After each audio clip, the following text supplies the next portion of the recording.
Hola, soy Antonio Alonso y bueno, ya está.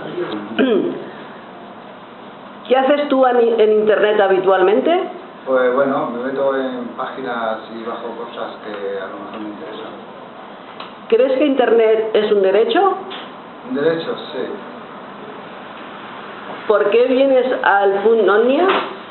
Bueno, me informé que yo quería hacer un poquito de un curso de informática, me enteré de esto y aquí estoy.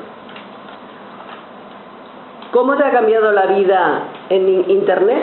Bueno, la vida no es que me haya cambiado mucho, pero bueno, sí.